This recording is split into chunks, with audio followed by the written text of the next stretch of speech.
Okay, this is Kara, and we're here with Bonnie.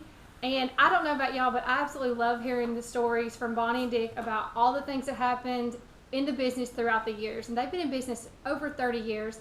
I've only been here for 8, so I've heard some of the stories, but not all of them. And I'm pretty sure that most of you have not heard them either. So Bonnie and I are sitting here, and we've been chatting. And I wanted to ask you, Bonnie, just how did you get started into Season's Jewelry? Like, where did you begin? Everybody's wondering where you began. It's a fascinating story, I'm sure, so share it with us, please. Well, I say that I began in my basement on the boys' ping pong table, but that's not exactly true. I started my husband and I were in the fur business. We had a friend from Springfield that was a trapper in South America and had a tannery. And he talked us into going into a little bit of a partnership, not a big investment, and he was going to trap the animals, make fur coats. We were going to sell them in the United States. I loved the idea. My husband didn't think it was that great, but I talked him into it. And we did that for about a year and a half. And Season's Jewelry actually was born in Birmingham, Michigan, where we had gone to do a little jewelry show.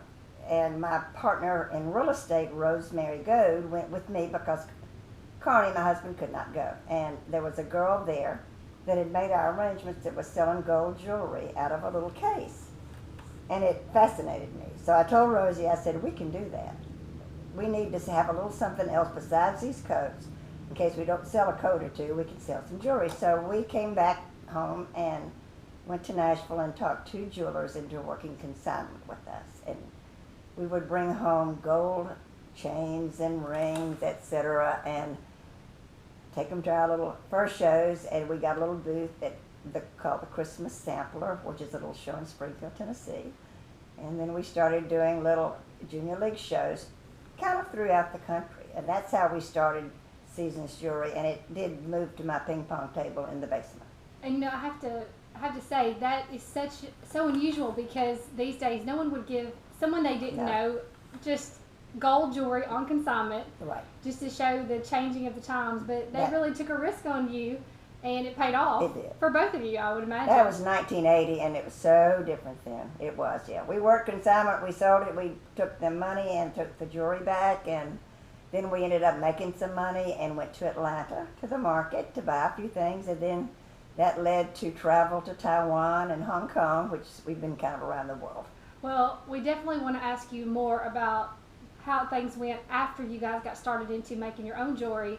And I know there's lots of stories there. Lots of stories. But before we stop, I'd like to ask you one more question.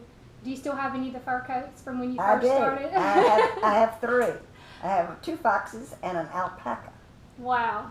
Well, that is pretty fascinating. It was kind of fun. It was a fun venture. We didn't make any money, but we didn't lose a whole lot either. So. But it led you to something even greater. It did. So it did. There's always a good thing with every story. Well, thanks for talking to us, Bonnie. Absolutely.